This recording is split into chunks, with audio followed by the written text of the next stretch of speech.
کچھ سیاسی جماعتیں جو ہیں وہ اس بات پر اصرار کر رہی ہیں کہ پرانی مردم شماری پہ یہ الیکشن ہونے چاہیے، جبکہ کچھ سیاسی جماعتیں جو ہیں وہ اس بات پر بضد ہے، جس طرح سے MQM کے فاروق ستار صاحب کا لائے الیکشن کمیشن میں آئے اور میڈیا کے سامنے انہوں نے گفتگو کی بھائی نئی حلقہ بندیاں کروائی جائیں۔ اب بات ساری نئی حلقہ بندیوں، پرانی حلقہ بندیوں اور یہ ساری جماعتیں جو ہیں، یہ اتحادی جماعتیں ہیں، اس پر یہ کیا فیصلہ کرتی ہیں؟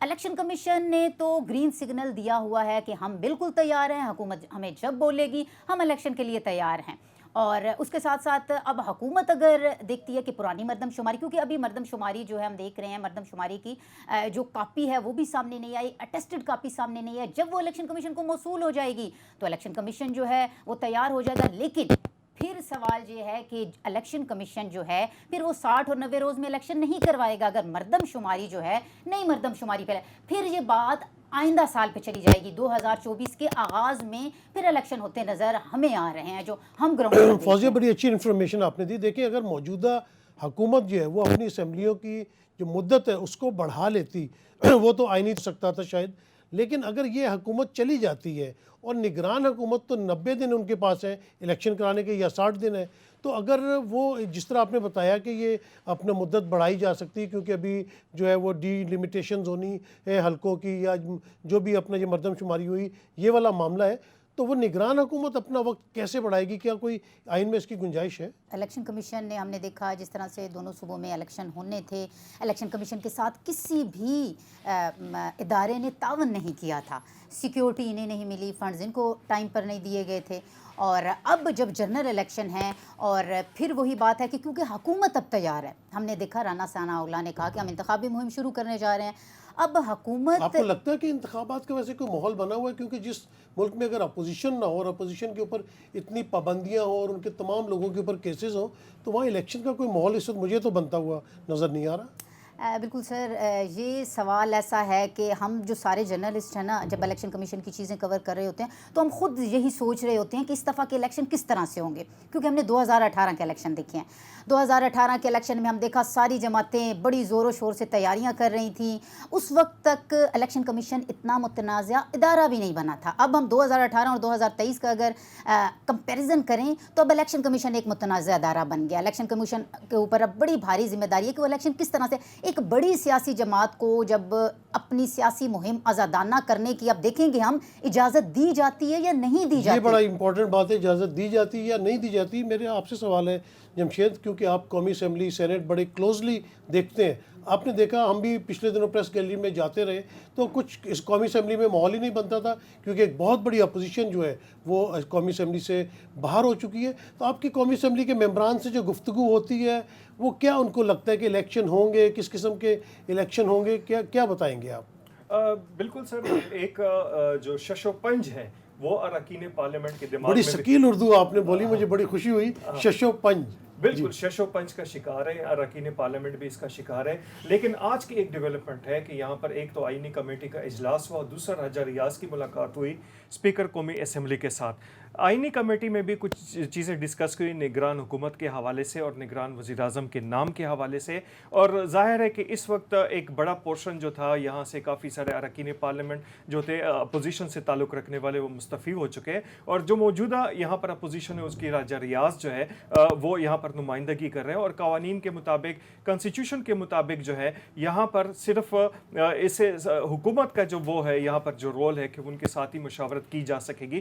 تو آج مشاورت کا ایک سلسلہ شروع ہوا جس پر اتفاق کیا گیا کہ وہ 3 نام جو ہے وہ راجہ ریاض دیں گے اپوزیشن کی جانب سے، جو ہے ممکنہ طور پر جس بھی نگران وزیر اعظم کے حوالے سے، اور حکومت بھی نام دے گی، جس کے بعد مشاورت کا سلسلہ آگے چلے گا۔ جس طرح فرینڈلی اپوزیشن ہے، جمشید خان آپ کا کیا خیال ہے کہ جو بھی نام دیے جائیں گے دونوں کی طرف سے میوچول انڈرسٹینڈنگ سے ہی ہوگا اور فیصلہ جو ہے وہ میرے خیال سے پارلیمنٹ میں بھی ہو جائے گا، پارلیمنٹری کمیٹی یا الیکشن کمیشن تک جانے میں میرے خیال سے نوبت نہیں آئے گی؟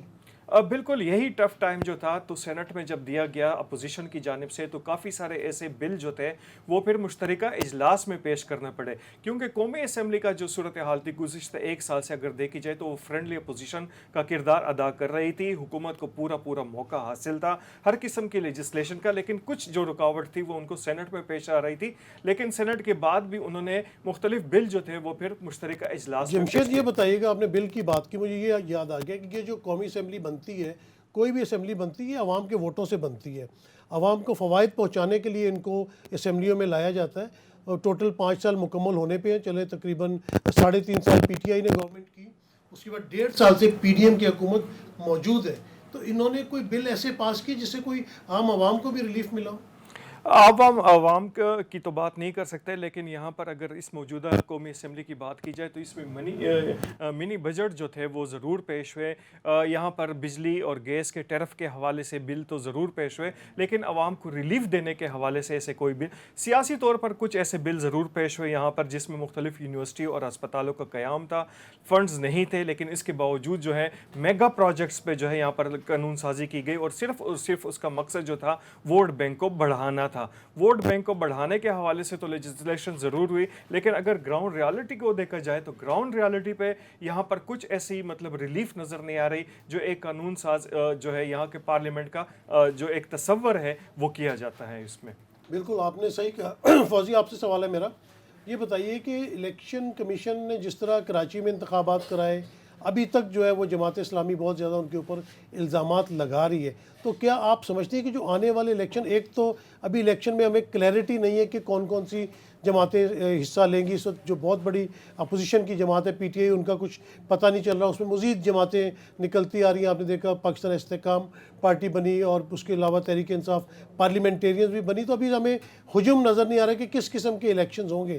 لیکن آپ کیا سمجھتی ہیں جس قسم کے بھی الیکشن ہوں گے, الیکشن کمیشن جو ہے یہ صاف اور شفاف الیکشن کرانے میں کامیاب ہو جائیں گے؟ بالکل سر, یہ ابھی ہم نے حالیہ جو الیکشن دیکھے ہیں, کراچی کے الیکشن, بہت زیادہ سوالات کھڑے ہوئے ہیں, کیونکہ مختلف سیاسی جماعتیں جو تھیں ان کی جانب سے بھی سوالات اٹھائے گئے, اور جماعت اسلامی تو متاثرین تھی اس میں, اور انہوں نے اپنی درخواست بھی الیکشن کمیشن میں جمع کروائی تھی.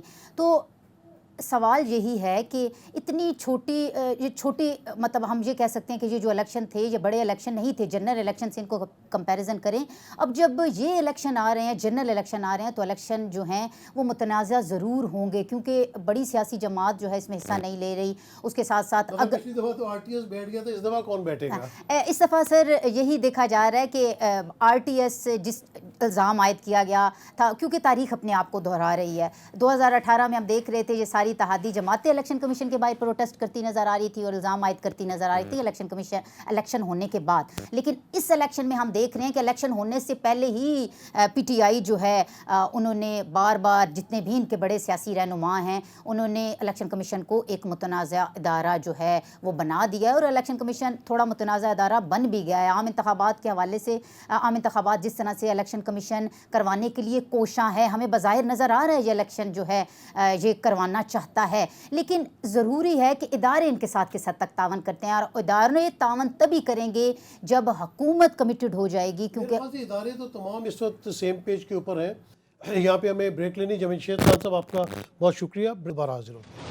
Welcome back. بریک میں ہمیں پھر ہمارے جو مزید رپورٹرز ہیں انہوں نے جوائن کیے ہیں. راجہ عثمان طاہر صاحب ہیں جو کہ ہمارے خاص طور پہ آئی ایم ایف اور جو فائنینشیل ہماری بیٹ ہے اس کو دیکھتے ہیں. اس کے ساتھ فیصل سعید صاحب موجود ہیں. فیصل سعید صاحب کورٹس دیکھتے ہیں, اور خاص طور پہ اسلام آباد ہائی کورٹ. میرا پہلا سوال راجہ صاحب آپ سے ہے کہ عوام تاڑے تو بڑی تنگ ہے, یعنی کہ کہنے کا مقصد ہے مہنگائی سے بڑی تنگ ہے. یہ جو آئی ایم ایف سے لون مل گیا اس کے بڑا شور ہوگا مچا, جو ڈالر ہے اس کی پرائس نیچے آ رہی ہے, پھر یو اے ای سے 1 ارب ڈالر مل گیا. عوام کو ان چیزوں کا کیا فائدہ؟ صدیق صاحب آپ صحیح کہہ رہے ہیں. عوام تو اب یہ کہہ رہے ہیں کہ مہنگائی ہے کہ کوئی طوفان ہے یار, اب ہم تو اس جینے کے ہاتھوں مر چلے. ایسی صورتحال ہے جس طرح مہنگائی بڑھتی جا رہی ہے. خاص کر آپ دیکھیں آئی ایم ایف کے ساتھ جو معاہدے ہوئے ہیں, اب اس کی سفارشات انہوں نے جو تمام تر تفصیلات ہیں وہ قومی اسمبلی میں پیش بھی کر دی ہیں. لیکن جس طرح بجلی کی قیمتوں میں اضافہ ہو رہا ہے, گیس کی قیمتوں میں اضافہ کیا جا رہا ہے, اور دیگر جو اشیاء خردنوش کی قیمتیں وہ اس سے انٹرلنک ہیں, وہ بڑھتی جا رہی ہیں, تو عوام کے لیے جینا بہت مشکل ہو گیا ہے. اب آپ کو بتا چلوں کہ اس وقت پاکستان کے اوپر 246 ارب 78 کروڑ ڈالر کے جو قرضے ہیں وہ واجب الادا ہیں. اس میں سے ملکی غیر ملکی دونوں قرضے ہیں. اب پاکستان کو رواں یعنی سال کے لیے 28 ارب ڈالر چاہیے تاکہ معیشت کا پہیہ چل سکے. اب 28 ارب ڈالر کہاں سے آئیں گے, کس طرح آئیں گے, یہ ایک الگ سوال ہے.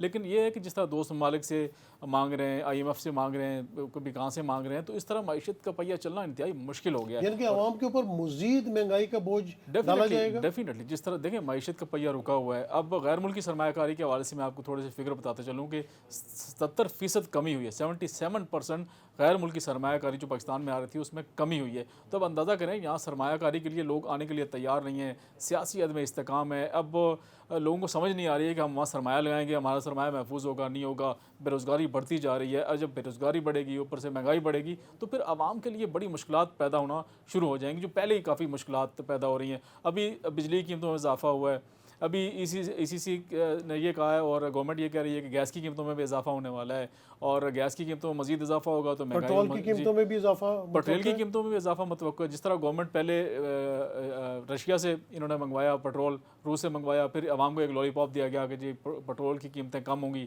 لیکن اب یہ بھی جو جس طرح بھی اس کا دفعہ جو پیٹرول کی قیمتوں میں کمی کی ہے, اب اس کے اوپر بھی تحفظات تھے کافی سارے لوگوں کے, کافی ساری کمپنیز کے, کہ کمی نہیں بن رہی تھی اور انہوں نے کم کر دیا. اب آئی ایم ایف میں بھی, آئی ایم ایف والوں نے بھی ناراضگی کا اظہار کیا ہے کہ آپ ہمیں کچھ کہتے ہیں, یہاں کچھ کہتے ہیں.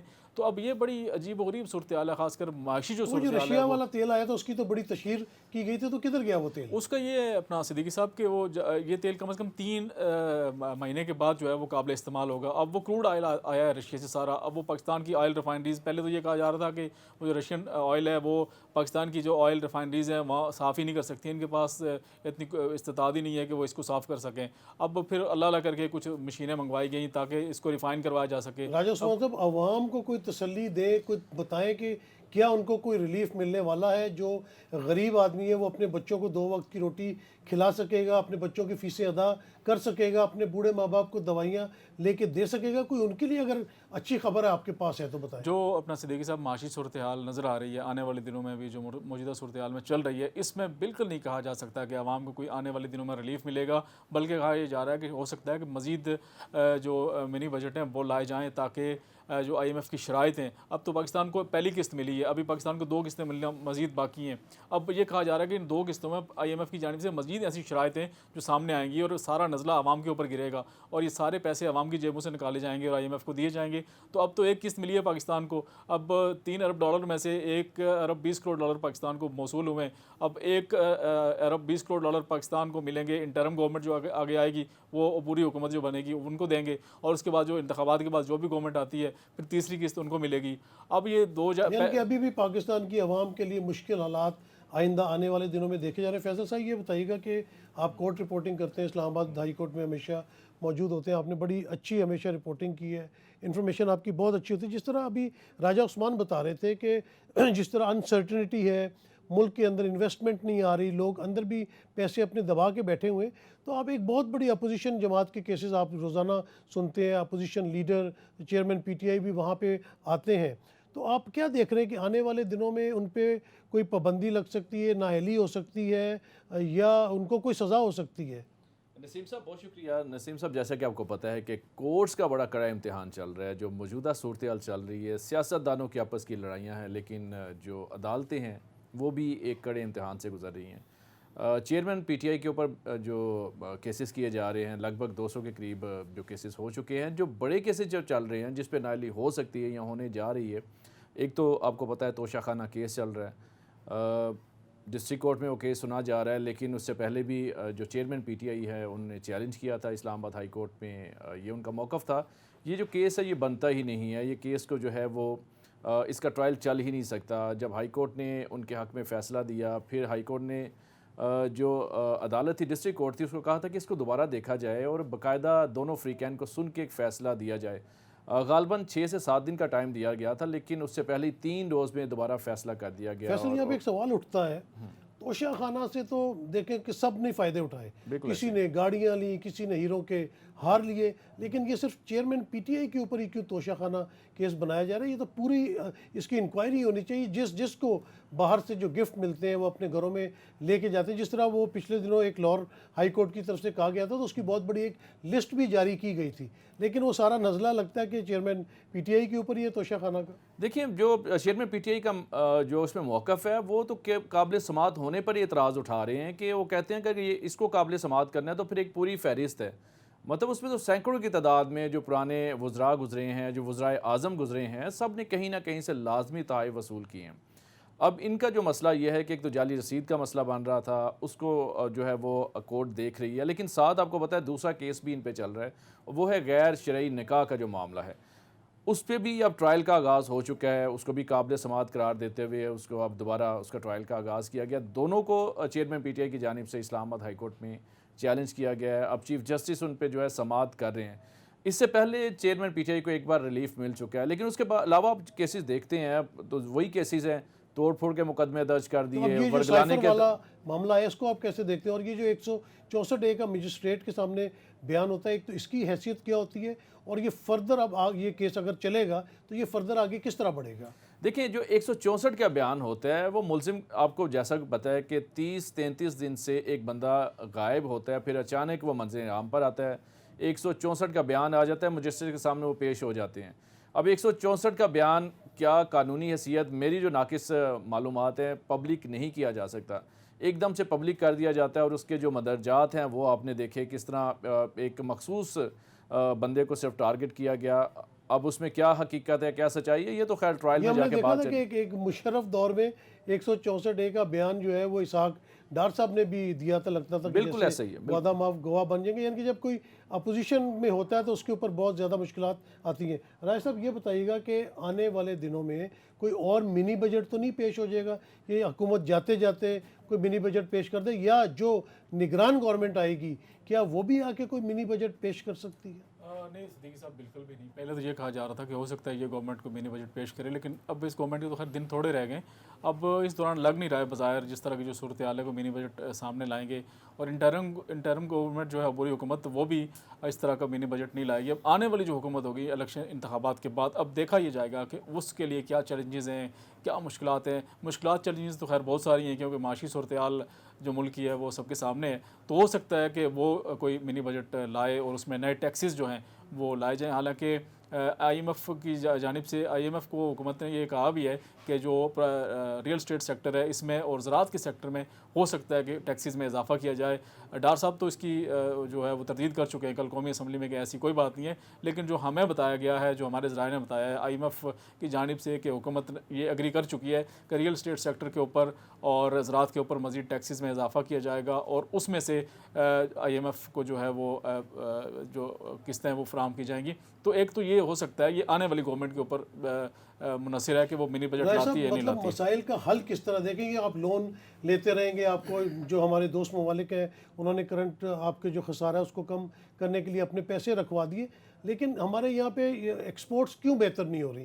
کیوں مینوفیکچرنگ سیکٹر جو ہے بہتری کی طرف نہیں جا رہا؟ ہمارے ٹیکس کلیکشن کیوں نہیں بہتر؟ غریب عوام کا تو خون نچوڑ لیا جاتا ہے، لیکن جو امیر لوگ ہیں وہ ٹیکس بچاتے ہیں، بڑی بڑی دکانیں ہیں پراپر ٹیکس پے نہیں کرتے. تو ان چیزوں کو جب تک درست نہیں کیا جائے گا تو کب تک ہم قرض کے اوپر گزارا کرتے رہیں گے؟ سب سے بڑی بات یہ ہے کہ ٹیکسوں کا جو استعمال ہے وہ درست نہیں ہے. پاکستان میں لوگ ٹیکس دینے کے لیے تیار ہیں، لیکن ان کو پتہ ہے کہ ہمارے ٹیکسوں پہ لوگوں نے عیاشی کرنی ہے. جو عمرہ ہیں، جو حکمران ہیں، انہوں نے بیٹھ کے عیاشی کرنی ہے، وہ پیسے کھانے. اگر واقعی جو ٹیکس عوام کا ہوتا ہے وہ عوام کے اوپر لگے تو پھر لوگ ٹیکس دینے کے لیے تیار ہیں. اس لیے لوگ ٹیکس دیتے نہیں ہیں کہ دیکھیں جی ہم ٹیکس دیں گے، وہ اپنی عیاشیاں کریں گے. اس لیے ایک سب سے بڑا فیکٹر یہ ہے.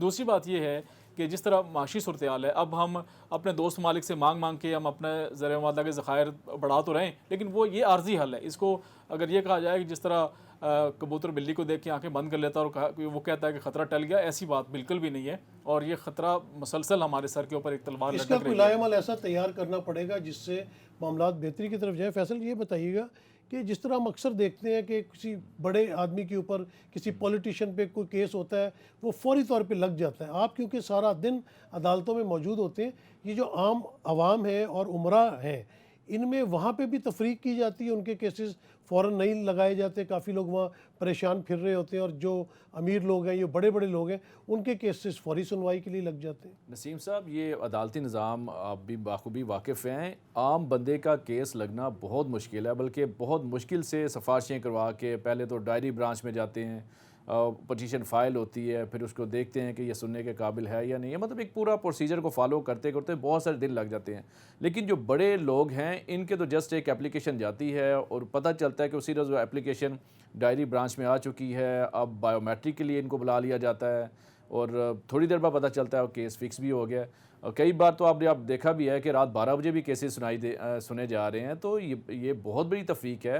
عام بندہ جو ہے وہ یہ چاہتا ہے کہ عدالت ان کی جانب بھی دیکھے، ان کے کیسز بھی سنیں. جو ایک ٹف، ایک بڑے سخت سے اس کے لیے قوانین بنائے گئے ہیں اس میں تھوڑی سی نرمی ہونی چاہیے. عام بندے اور جو امیر ہیں بالکل اس میں فرق واضح دکھائی دے رہا ہے, اور پچھلے دنوں میں اور ان دنوں میں تو خاص کر ہر چیز سامنے آ رہی ہے کہ عدالتیں عام بندے کا تو کیس سننے سے معذرت کر لیتی ہیں, بلکہ معذرت کیا کرتی ہیں, ایک پروسیجر اتنا لمبا اور لینتھی بنا دیا جاتا ہے کہ وہ بندہ اپنے کیس کو فکس کراتے اسے کئی دن لگ جاتے ہیں. امیر آدمی تو آج جائے گا, اپلیکیشن دے گا, تھوڑی دیر بعد اس پتہ چلتا ہے کیس فکس ہے, بینچ بھی مقرر کر دیا جاتا ہے. تو یہ تفریق تو ہے یہاں پر. یعنی کہ غریب کے لیے الگ قانون ہے اور امیر کے لیے الگ قانون ہے. بڑی اچھی گفتگو ہوئی. راجہ صاحب آپ کا بھی بہت شکریہ, فیصل صاحب آپ کا بھی بہت شکریہ. آپ نے دیکھا کہ جو ہمارے رپورٹرز ہیں جو سارا دن خبریں اکٹھی کرتے ہیں اور لیگ ورک کرتے ہیں اور اپنے بیٹس پہ موجود ہوتے ہیں, سب کا یہی کہنا تھا کہ غریب عوام کے لیے کوئی کچھ نہیں کر رہا. بھلے وہ پارلیمنٹ ہے, بھلے وہ عدالتیں ہیں, عمرہ جو ہے وہ تمام جگہ سے فائدہ اٹھاتے ہیں. غریب جو ہے وہ دن بدن پستا چلا جا رہا ہے, اس کے لیے 2 وقت کی روٹی مشکل ہو گئی ہے, اس کو اپنے بچوں کا پالنا مشکل ہو گیا ہے. جب تک ملک کے ادارے مل کے بہتری کی طرف نہیں جائیں گے اور مل جل کے کام نہیں کریں گے تو عوام کو جب تک شاید ریلیف نہ مل سکے. مجھے اجازت دیجیے, اللہ حافظ. Welcome back. ہمیں بریک میں ہمارے امجد بھٹی صاحب جو ہمارے کورٹ کے رپورٹر ہیں, بلکہ سپریم کورٹ کے رپورٹر ہیں, سب سے زیادہ خبریں ان کے پاس ہوتی ہیں, انہوں نے ہمیں جوائن کیا. ویلکم بھٹی صاحب. بھٹی صاحب بتائیے گا کہ جو معاملات چل رہے ہیں سپریم کورٹ میں, جس طرح الیکشن پہ بات ہوئی تھی وہ تو کوئی اس کے اوپر عمل نہیں ہوا, تو آپ کیا سمجھتے ہیں کہ چیف جسٹس بندیال صاحب جانے سے پہلے اس کے اوپر مزید کوئی ایکشن لے سکتے ہیں, یا سپریم کورٹ میں آج کل کس قسم کے معاملات چل رہے ہیں؟ نواز شریف صاحب کیوں نہیں آ رہے؟ کیا وہ 16 سپٹمبر کے بعد آئیں گے؟ کیا انفارمیشن ہے آپ کے پاس؟ دیکھیں صدیقی صاحب, جہاں تک الیکشن کا ہے وہ تو سپریم کورٹ کا جو فیصلہ ہے وہ اس وقت بھی اپنی جگہ پہ اسٹینڈ کرتا ہے. 14 مئی کے جو الیکشن کا فیصلہ تھا, چیف جسٹس امرتا بندیال بارہا اس حوالے سے جو پنجاب میں جو انتخابات سے متعلق کیس ہے اس میں انہوں نے یہ واضح طور پر الیکشن کمیشن کے حکام بھی جس وقت عدالت میں پیش ہوئے اس کیس کی سماعت کے دوران, تو چیف صاحب نے بارہا اس چیز کو دہرایا کہ سپریم کورٹ کا 14 مئی کا ملک بھر میں الیکشن کا جو ہے بالخصوص پنجاب میں جو الیکشن ہے اس کا فیصلہ جو ہے وہ اپنی جگہ پر موجود ہے. اس موقع پر انہوں نے الیکشن کمیشن حکام سے بھی انہوں نے استفسار بھی کیا کہ آپ بتائیں کہ کیا اس حوالے سے کوئی, لیکن الیکشن کمیشن کی جانب سے کوئی جو تسلی بخش جو سیکرٹری الیکشن کمیشن تقریباً ہر تاریخ سماعت پر عدالت میں پیش ہوتے تھے, لیکن وہ بھی جو سپریم کورٹ کے فیصلے پر عمل درآمد کے حوالے سے کوئی مطمئن نہیں کر سکے سپریم کورٹ کے اس سلسلے میں. دوسرا, جہاں تک آپ نے سوال پوچھا سابق وزیر اعظم جو نواز شریف ہیں ان کی وطن واپسی کے حوالے سے, تو ابھی کیونکہ ابھی تھوڑا سا کوئی میرا ایک جو اس حوالے سے جو ایک سوچ ہے اس میں یہ ہے کہ جب تک باضابطہ طور پر جو الیکشن کی تاریخ کا حتمی اعلان نہیں ہوتا, اسمبلیاں ڈیزالو تحلیل نہیں ہوتی اس وقت, کیونکہ دیکھیں ابھی تھوڑا سا ایک سلسلہ جو ہے ابھی کوئی چیز کلیئر نہیں ہے. ابھی مردم شماری کے جو الیکشن ہیں, عام انتخابات ہیں, وہ پرانی مردم شماری پہ ہوں گے یا نئی مردم شماری پہ ہوں گے, اس طرح کے بہت سارے ایسے معاملات ہیں جو ابھی میرے خیال میں وہ سامنے نہیں آ رہے. کچھ عرصے کے بعد جو ہے یہ چیزیں جب سامنے آئیں گی اور اس کے بعد کچھ معاملات کلیئر ہوں گے, کوئی پولیٹیکل سچویشن کلیئر ہوگی, تو اس وقت ہی اس بات کا ایک کہا جا سکتا ہے کہ پھر مسلم لیگ نون کی جانب سے ایک واضح طور پر حتمی طور پر اعلان کر دیا جائے گا کہ سابق وزیر اعظم نواز شریف فلاں تاریخ کو وطن واپس آئیں گے. یعنی کہ ایک جو تاثر لیا جا رہا ہے کہ شاید 16 سپٹمبر کے قریب آئیں یا اس کے بعد آئیں, کیا یہ درست ہے؟ دیکھیں بہت ساری تاریخیں دی گئیں اور ابھی سے نہیں تاریخیں دی جا رہی. جب سے جو ہے وہ ایک جو سابق وزیر اعظم ملک سے باہر گئے اور اس کے بعد جو ہے معاملات تھے کہ ابھی 1 ماہ تک آ رہے ہیں, 2 مہینے تک آ رہے ہیں, 3 ماہ تک آ رہے ہیں, تو ابھی حتمی طور پر یعنی کیا سرائیاں ہیں. جب تک کوئی الیکشن کی تاریخ کے حوالے سے حتمی طور پر کوئی اعلان نہیں کیا جا سکتا, اسمبلیاں تحلیل نہیں ہوتی, تو اس وقت تک یہ کہنا قبل از وقت ہوگا کہ وہ سپتمبر کی کس تاریخ کو لیکن وہ یہ آئیں اب گے. خبر آ گئی ہے کہ نواز شریف صاحب جلد از جلد پاکستان واپس آ رہے ہیں اور ان کے شاید کیسز بھی ختم ہو جائیں گے. جس طرح آپ نے دیکھا کہ وزیر اعظم شہباز شریف کے ان کے جو 2 بیٹے حمزہ شہباز شریف اور سلمان شہباز شریف کے اوپر بھی جو منی لانڈرنگ کے کیسز تھے وہ آہستہ آہستہ ختم ہوتے چلے جا رہے ہیں. فوزیہ یہ بتائیے گا کہ ایک بہت شکایت آتی ہے الیکشن والے دن لوگ اپنا, ابھی تو انہوں نے ایک نمبر بھی جاری کر دیا کہ اس کے اوپر اگر آپ ٹیکس کریں گے تو آپ کو آپ کا جو پولنگ بوتھ اس کا بتا دیا جائے گا, لیکن جب لوگ اس پولنگ بوتھ پہ جاتے ہیں تو پتہ چلتا ہے وہاں پہ ان کا لسٹ میں نام نہیں ہے, ان کو سارا دن چکر لگانا پڑتا ہے, خوار ہوتے ہیں, ووٹ نہیں کاسٹ کر سکتے. ہمارے کتنے رجسٹرڈ ووٹرز ہیں اور یہ اس طرح کے معاملات کیوں ہوتے ہیں کہ لوگوں کو پتہ ہی نہیں چلتا کہ ان کا ووٹ کدھر گیا یا کوئی ڈال بھی گیا کہ نہیں ڈال گیا؟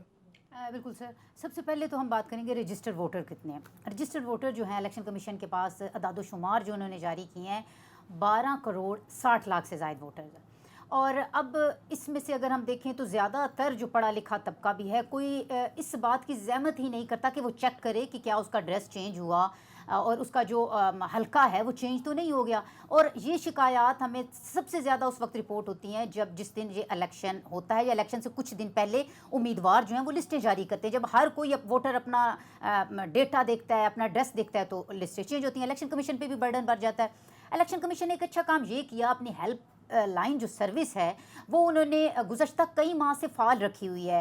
ہم چاہیں تو بڑی آسانی سے جو ان کا ہیلپ لائن ہے وہاں پہ کال کر کے اپنا ایڈریس ابھی معلوم کر سکتے ہیں کہ ہمارا ووٹر کہاں, ہم نے ووٹ کہاں پر کاسٹ کرنا ہے, ہمارا حلقہ کون سا ہوگا, کون سا پولنگ بوتھ ہوگا یا پولنگ اسٹیشن ہوگا, ہم جا سکیں گے آسانی سے.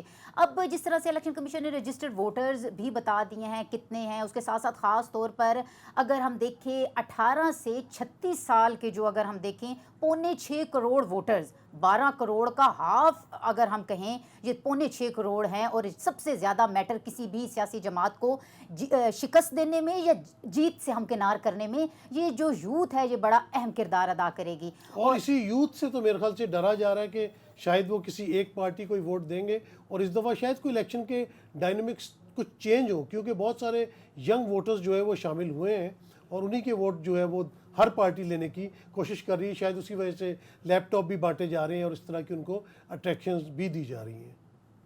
جی فوزی. جی بالکل سر, جس طرح سے اور اس میں مردم شماری بڑی میٹر کرتی ہے. اب دیکھیں مردم شماری کس طرح سے میٹر کرتی ہے. اگر ہم دیکھیں 2016 کی مردم شماری, اس وقت ووٹرز کی تعداد کیا تھی اور اب ووٹرز کی تعداد کیا ہے, تو مردم شماری میں جو اتنے عرصے بعد ہو رہی ہے ووٹرز کی تعداد بھی بڑھی ہے. اب ایم کیو ایم اگر یہ شکوہ کر رہی ہے کہ ان کا ایک بہت زیادہ ووٹ اسٹیک ہولڈرز ہیں وہ کراچی کے, وہ سندھ کے, تو ان کا اگر یہ اس بات پہ وہ اصرار کر رہے ہیں اور یہ درخواست کر رہے ہیں کہ نئی حلقہ بندیاں کروائی جائیں, نئی مردم شماری کی, تو ان کا بالکل یہ جو ایک وہ مطالبہ کر رہے ہیں یہ جائز مطالبہ ہے, کیونکہ الیکشن ہر جماعت کو پھر 5 سال بعد ٹائم دیا جائے گا. اچھا فوزی, یہاں پہ ایک سوال اٹھتا ہے. ایک تو یہ ہے کہ جب آپ نے متنازع قسم کی مردم شماری کرنی ہوتی ہے تو اس سے بہتر ہے کہ آپ نہ کریں. اربوں روپیہ خرچ آتا ہے. تقریباً ابھی جو موجودہ مردم شماری ہوئی ہے اس کے اوپر 42 ارب روپیہ خرچ آیا ہے. دوسری طرف یہ بات آ جاتی ہے کہ اگر آپ نے نئی مردم شماری کے اوپر الیکشن نہیں کروانے تھے تو پھر آپ نے اتنا پیسہ کیوں ضائع کیا.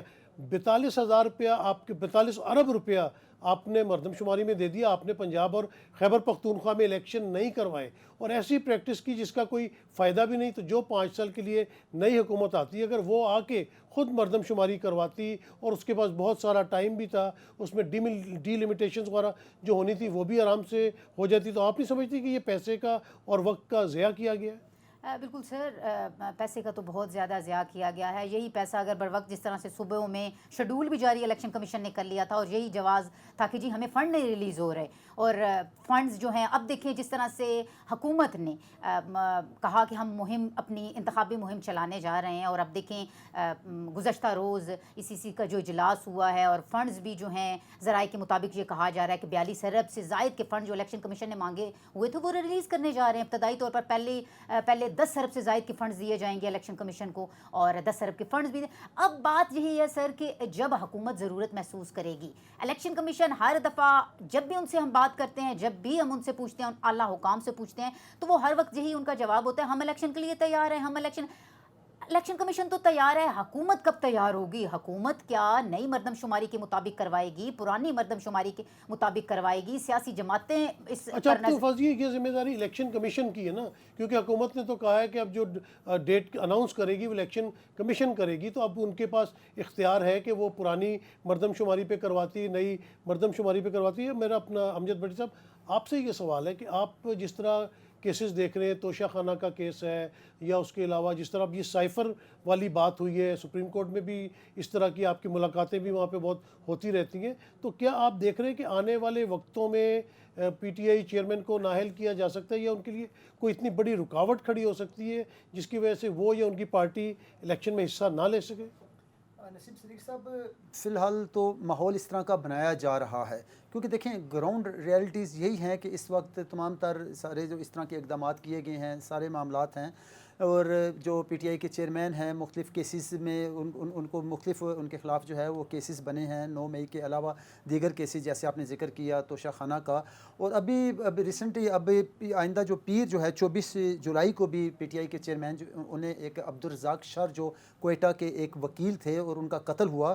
اب اس سلسلے میں بھی اب سپریم کورٹ نے انہیں طلب کر رکھا ہے ذاتی طور پہ. اب اس میں یہ ہے کہ اس طرح کے معاملات ایسے ہیں کہ اب دیکھنا یہ ہے کہ صرف ابھی تک کیونکہ جو ایک ٹرائل کا جو معاملات ہیں حکومت کی یہ کوشش یہ ہے کہ جلد از جلد ٹرائل مکمل ہو, چاہے وہ توشہ خانہ کیس ہو دیگر ہوں, جبکہ ان کی جانب سے جو حکومتی وکلاء ہیں ان کی جانب سے جو پروسیڈنگ کے دوران یہ موقف اختیار کیا جاتا ہے کہ جو پی ٹی آئی کے چیئرمین ہیں ان کے وکلاء کی جانب سے ایک تاخیری حربے استعمال کیے جا رہے ہیں. اب بظاہر لگتا ہے ایسے ہے کہ معاملات جو ہیں وہ پی ٹی آئی کے چیئرمین کی نااہلی کی طرف حکومت جو ہے یا عدالت اگر حتمی اگر اس حوالے سے فیصلہ ہو جاتا ہے انتخابات سے پہلے تو پھر یقینی طور پر پی ٹی آئی کے چیئرمین کی نااہلی کی بڑی خبر بھی سامنے آ سکتی ہے. لیکن کیونکہ ابھی یہ معاملات ابھی ٹرائل کورٹ کی حد تک ہیں, سپریم کورٹ میں اس وقت جو معاملہ ہے وہ صرف اور صرف جو پی ٹی آئی کے جو چیئرمین ہیں ان کا معاملہ جو کوئٹہ کے وکیل عبدالرزاق شر ہیں ان کے حوالے سے, اور اس میں بھی جو کوئٹہ میں جو وکیل قتل ہوا اور اس میں ایک ہے کہ ان کی جو بیوہ ہے وہ تو واضح طور پر یہ کہہ چکی ہیں کہ اس قتل سے پی ٹی آئی کے چیئرمین کا کوئی تعلق نہیں ہے.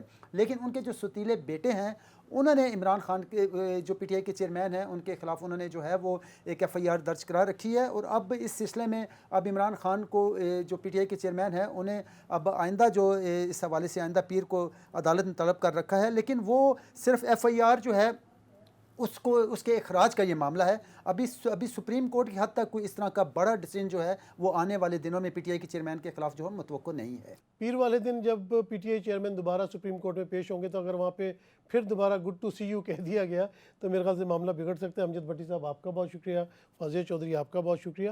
یہاں پہ لیتے ہیں ایک چھوٹی سی بریک کے بعد دوبارہ حاضر ہوتے ہیں.